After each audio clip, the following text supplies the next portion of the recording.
समुद्र की गहराइयों में एक शहर सोया हुआ है, सोने से सजा, मोतियों से जगमगाता, भगवान श्री कृष्ण का द्वारका नगर।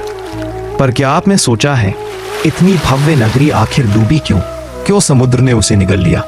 यह सिर्फ इतिहास नहीं, यह है एक शाप की कहानी।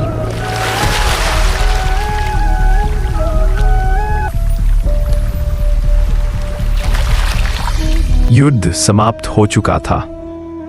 कुरुक्षेत्र पर सिर्फ राख, शव और मौन था।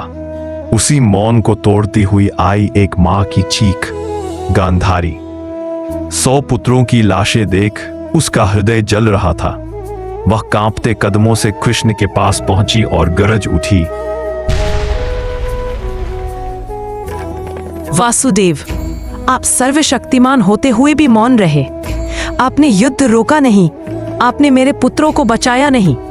आज मैं केवल एक शोकाकुल मां नहीं, बल्कि एक श्रापित आत्मा हूं, और मैं आपको श्राप देती हूं। कृष्ण, जैसे मेरा वंश मिटा, वैसे ही यदुवंश भी नष्ट होगा।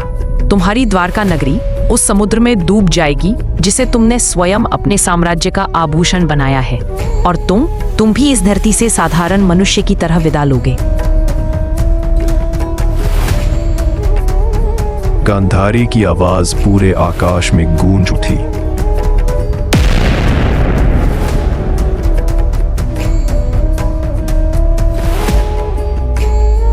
क्षण भर को पूरा सभागार स्तब्ध हो गया, पर कृष्ण, उनकी आंखों में न कोई भय न कोई क्रोध, सिर्फ एक दिव्य मुस्कान।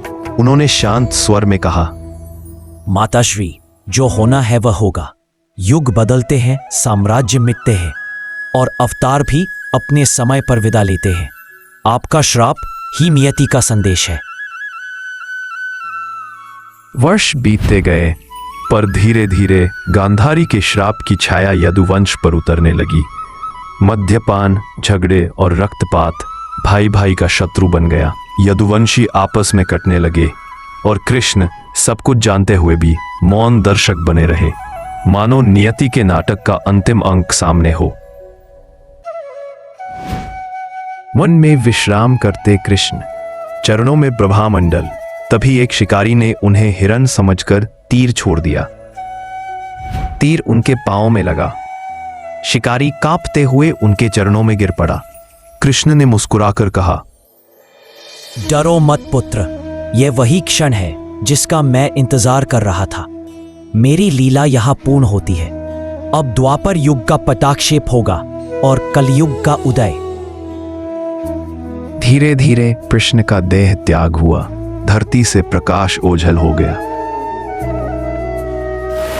जैसे ही कृष्ण ने पृथ्वी छोड़ी, गांधारी का श्राप सजीव हो उठा। द्वारका की दीवारें कांपने लगीं, मंदिरों के शिखर हिलने लगे, सोने से सजी हवेलियां दरक गई, समुद्र का जल उफन पड़ा। लोग चिल्लाते हुए भागे पर भाग न सके। कुछ ही क्षणों में द्वारका की स्वर्णिम नगरी मोती, रत्न और महलों से भरी समुद्र के गर्भ में समा गई।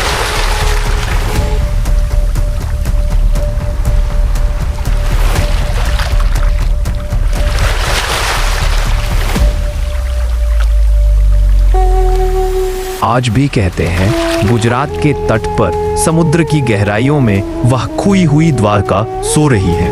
पर मित्रों, इस कथा का संदेश यह है कि संसार का हर वैभव नश्वर है। राज्य, धन, साम्राज्य सब मिट जाते हैं, पर जो शाश्वत है वह है नाम, भक्ति और सत्य, क्योंकि कृष्ण आज भी है, हर युग में, हर दिल में।